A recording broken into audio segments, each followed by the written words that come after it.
Okay. Yes, you were. I know we haven't talked. We didn't get to talk last week. We're talking now. Hmm. We got a lot Yeah. to talk about. Yes, I'm in Portland, Oregon. You're in the MPG uh, broadcast booth. We'll call it that way. um, oh man, we got a lot to talk about. I think. Well, welcome home. I guess. Right? Yeah. Yeah. Yeah. It's good to be home actually for after 2 or 3 weeks being gone. So finally get And to be back home. when school start? Today was first day. Oh man, you're juggling it all. You're juggling it all. How many classes did you have today? I just had two. Oh, Two easy ones. two easy ones. Okay, so when we left off last time, you were on your way out here to PDX, and for the Blue Marble Radical Cup Cup Series, yes. Cup Series. Yes. Okay. You got it right. So what happened? Tell me what happened. So we know you showed up on. You moved in on Thursday. Everybody set up on Wednesday, I think, and then Thursday. Yep. You So went at it. setup day was Wednesday, and then Thursday was just a promoter test day. So we were out there with a bunch of other cars out there, just kind of doing some laps, getting used to the track, just kind of using this like kind of some practice days. So there were 5 30-minute sessions, and then Friday was our 2 official practice days, and we got I got the car dialed in pretty good. I will say that I was I'd say 3 to 4 tenths faster than anybody else. So Wow. we were the quickest car out there throughout both practices. We were the fastest we were second fastest in qualifying trim, just by a tenth, and then or a thousandth, I should say. We were just very close. Me and Antoine Comu, who was the championship leader, were very close in times in qualifying trim. But then we absolutely pulled away when we were doing our second practice, and then we came to qualifying and we got the pole by a tenth. Or a thousandth, it was a tenth, excuse me. So I got the pole by a tenth on Saturday morning, which was qualifying. And then we get into the races, which there was a lot. So was there anything, as far as the track, was there anything that stood out, like you weren't prepared for, or anything that was different, or? Well, there was a bunch of things that I weren't prepared for going into that track, because if you guys don't know, Portland, Oregon, the track itself is owned by the city, so you really don't get many times to go on track. If you do, it's normally like an SCCA day, or what they normally do is just open the track up to do. They have the dragsters that are there, because it's both a drag strip and a racetrack itself. Oh, wow. So it's a drag strip and road course. Wow. The front straightaway is a drag strip, and then the rest of the track's a road course. So what they had was, so you couldn't really get on track a lot, and for us, finding videos and having to, race the track on the sim was the only way we could do it. And there weren't many videos out there, and there was only one software that really had the track. So we were very limited on our options coming into this weekend on what we could watch. So getting to know the track was step one. Now, this track was very hard to, I wouldn't say hard to learn, but it was very hard to understand 2 parts of the track, and that was turn 1 and 2 and turn 7. Actually, not turn 7, turn 10, I will say. Turn 1 and 2, if you ever watch IndyCar races, you're going down a long straightaway, and then all of a sudden you're going into a quick right-left chicane, and it's a 90-degree right-hander into like a 45-degree left-hander. So you're going immediately right, jumping over the apexes, then coming to the left and going right over the curbing. And you can't go over the second curbing because it's a huge turtle curb, and if you go over it, you're going to mess up your car and get like your car up in 2 wheels Wow. in the air. So you really can't hit the second apex curb, but you can roll over the first one. And the first one has a pretty decent drop off too. So we're almost dodging curbs at this point. And then turn 10 is a high speed corner where you got to try to roll in as much speed as you can without having to hit the brake. So, and there's not much runoff area on the exit. So if you go off, you're hoping there's gravel out there to slow you down, because other than that, there's not much of a runoff area. But you have to carry as much speed as you can through that corner in order to be fast, because if you just hit the brake slightly, you're losing 2 to 3 tenths in that little area. Oh, wow. Wow. It's that fast. So you were obviously able to navigate that and figure it out to get the pole position, right? So the qualifying was Friday? Qualifying was Saturday morning. Saturday morning. First session on track Saturday morning, yes. And then we went into race 1 later that day. And? So race 1, went up as we were on the pole, and we had a young Puerto Rican kid who's about a year younger than me, Gustavo Raffles, on my outside, Antoine Kumu behind me, and then Indial Miller, who was right behind Gustavo as the top four. And then so we went into turn one. We went into turn one four wide. No We had way. Indial Miller to the outside, Gustavo Whoa. to my outside. I'm in the middle, then Antoine drove it in on the inside. And I kind of defended him so much on the inside that when he hit the brakes, he didn't realize how far we were into the corner. And he ended up locking him up and going straight off. Oh, and I no. was able to take the lead right back. But he came back in second. There was a little bit of contact between Gustavo and then my teammate, Louis Schreiber, when they joined back on the track, because in Portland it's a racing incident because Antoine went straight off the track.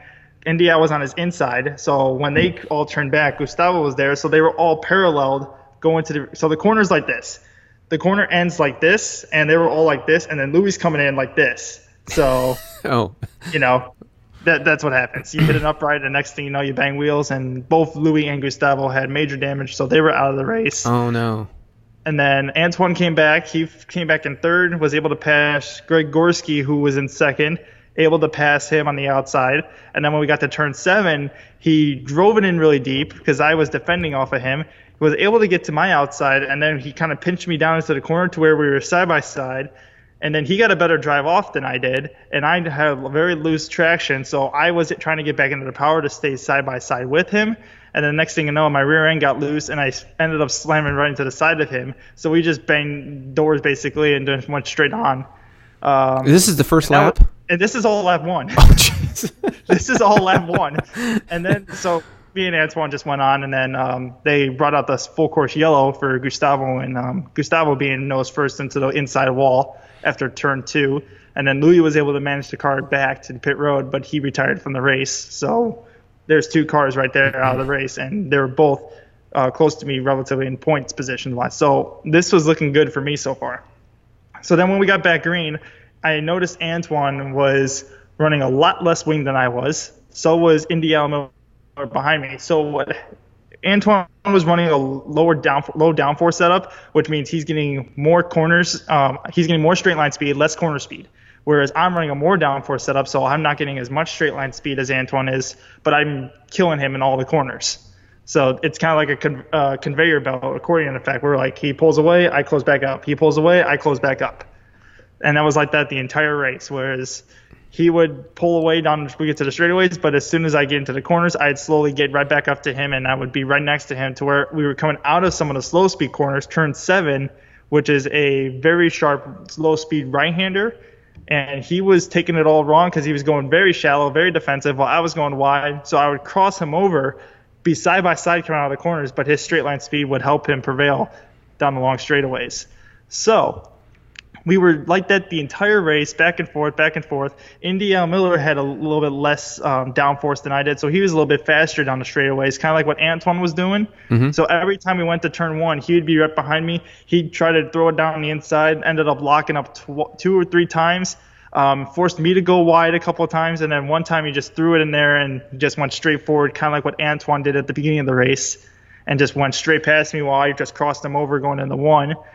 And then eventually, we got a good run in Antoine. He was struggling a lot in turn 10 and 11 to where he was going a lot slower than I was because he had less downforce than I did. So I was able to carry a lot more speed through the corners due to the wing and having more downforce in corners. And I simply just, threw it in there as fast as I could, tried to take the corner, and he kind of messed up a little bit, and I was able to get to his inside going into turn 12 off the final corner, which was a very, very if you didn't time it right, you weren't going to get it. So It was a very tricky place to pass there. And then from there, it was just playing defensive, and it was basically a drag game to where we come out the final corner, and instead of going all the way up to the wall on the outside, we're going all the way to the wall on the inside trying to defend. And we're basically drafting. So you had 3 cars behind nose to tail with each other trying to draft each other down the straightaway. And it was just back and forth, back and forth. He would get a run on the outside, try to dive on the outside, and I would just be able to hold the inside line and be able to stay in front of him. And that's what it was for the rest of the race, just straight nose-to-tail racing. So a couple questions before we talk about the exact finish. But when you have the downforce on the car, do you feel that you just have more grip, or do you actually feel the downforce is increased? So you feel you have more grip in the corners. So you're able to attack the corners much more aggressively. So you're able to stay in the throttle a little bit longer. You're able to carry the corners, roll more minimum speed, roll more corner speed, and you can really tell when there's a car in front of you who has less downforce than you, because if he tries to do the same thing, his rear end's going to get all sideways and out of control, while you can keep your foot in the throttle and the car's going to stay stabilized on you. So you feel. So I'm trying to think with my novice racing that I do in the few race cars that I jump into. You're feeling the car give up grip. You're taking it to the point where you feel it give up grip. Is that something you can do immediately? Okay, let's say we got warm tires.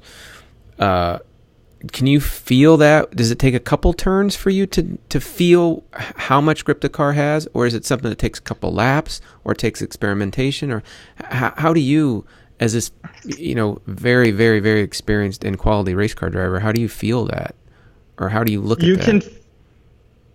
The first couple laps when tires are cold, the car's not going to have, the tires are not going to have much grip. So whenever you want to try to take a corner as fast as you can, the grip's not there, of course. The tires are going to want to come out from under you. But as you continue to do laps, the tires are going to get warmer, and the more warmer they get, and let's say they get up to temperature, the grip level is there. And normally a corner that you took before, you thought, it wasn't going to work, and you try to get back on the gas and it doesn't. The next time you try it when the tires are warmed, it does, and it works. And that's how you can tell when the tires are getting warmed and they're getting grip, is when you go through some places before you didn't think there was grip and the car's losing it, and next time you go through, the car has grip and it's a lot easier to go through. So then once you find out it's easier to go through, you tend to push a little bit harder to find out where the exact limit is.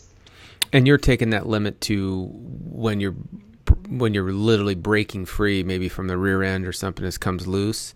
Is that it? Or the front starts pushing? Normally when the rear end wants to get loose, like when you're on the gas, when you want to try to feed the throttle, you could feel the rear end getting loose if the grip level starting to wash away. So if you feel the rear end getting loose, you kind of just tend to bleed off the throttle just a little bit, and then you get back to the gas just to slow the car down a little bit. And that's how really, or if anything, what some guys do is if they feel the rear end giving up, they'll tend to modulate the throttle, which by modulating we mean is just kind of steady it and give it some service gas, I should say. And what they'll do is they'll try to wheel it and chase the car up the track. So if the rear end's getting loose, what they'll do is they'll try to kind of go back and counter steer it a little bit to kind of adjust it, and it's like the tail's wiggling as you're sliding up the racetrack. So that's how you know. You kind of know at that point. Yeah, you're using more track when you do that, but you're able to maintain and keep the speed up. Okay, that just went over my head, but hopefully the listeners just figured that out. I thought I was following you right until that point. So, the first race, you won. Yes. The first race, this is Saturday afternoon, right? Saturday afternoon, yes. The first race we ended up winning, yes. And how many? There's 4 races or 3? 3. Three races. 3 races that weekend. So qualifying Saturday morning, race Saturday afternoon, and then 2 races Sunday? Correct. Okay. So race number, and the car's 2. Fine. The car's good. Comes back after the race. It's all good. Car was in one piece. Car was everything. It was nice. Felt really good, and we felt confident going into the rest of the weekend. So same setup going in. Same setup. Don't touch the car. Okay. Weather conditions are different, and it messed the car up. You don't touch the car at all, but the weather conditions mess it up. So what we did was we only touched the car a little bit, and that was just aero adjustments because we saw how Antoine was faster than us. So what we did was we did make a wing adjustment to go from 6 to 5 to give us a little bit more aero power.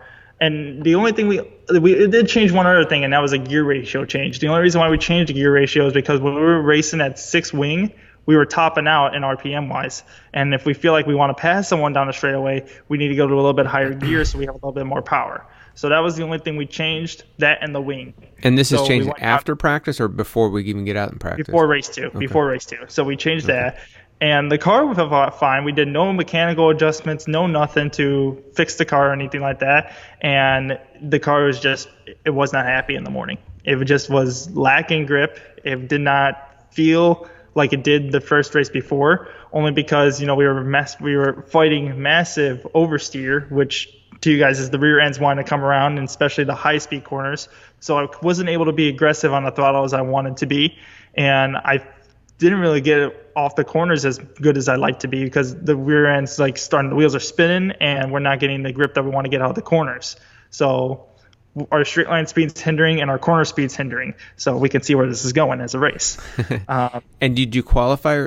Did you have to qualify again for that race, or does your first race set up the second? So each race is set up at not as the same like in karts where the winner gets first place for the next race. It's not like that. It's the fastest lap from the first race. Okay. So we were the second fastest lap, so we qualified second. And then from there there was a huge wreck. There was a car that spun in front of us, so all of us had to go wide and everything like that. I managed to come out of the melee in third, and from there it was just kind of respectively just hovering and holding my position in third, trying to catch up to second every now and then. Would catch up to second, but wasn't able to pull a move on him because I just had no grip and had no run to get up to him to make a move on him. And then unfortunately, halfway through the race, we were coming down the straightaway. I went to go grab from third to fourth gear, and it wasn't grabbing.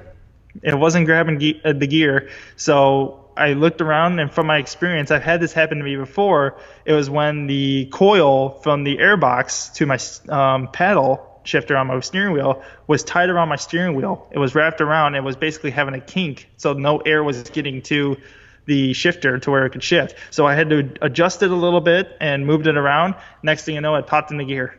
And okay, so how fast are you going when you're mechanically working on your car? We're probably going rough. Well, we're coming out of a decent speed corner, which is around 80 miles an hour. So we're probably up to around 100, 110 at this point. 110, and you're working on your car, fixing it as it's going down the straightaway. Yes. So interesting. Did all that, and then upshifted the fourth. Ended up losing a position out of that, and then came home respectively fourth place position out of that because of a shifter. Just didn't work out too well. So, who won that second race? Antoine won the race. Gustavo came in second. Indy Al Miller passed me for third, and then I finished fourth. Okay. And then my teammate Louis finished fifth. Okay. All right. A little disappointing there for the cable issue, but you got it fixed. And then it was, yes. Going for the third race. Is that third race? Yes. So we had the second fastest lap in race 2, so we were qualified second for race 3. And race 3 did not start out like the way I wanted it to.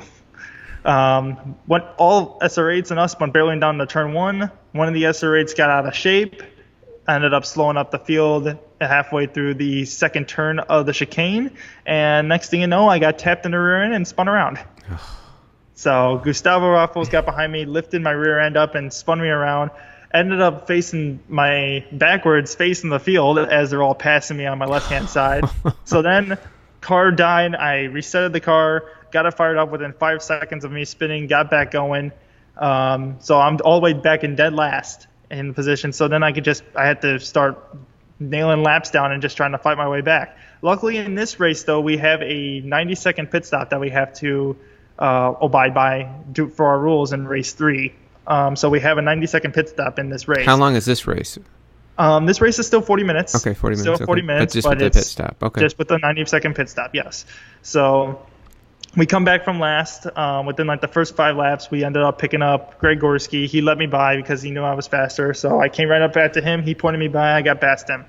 I caught up to another guy named Gerhard Watzinger right behind us. He was on my outside. I pulled out late to go into the inside, and he kind of was looking like he was pinching me going into turn 1. So we're going into the chicane almost side by side, but I'm not completely next to him.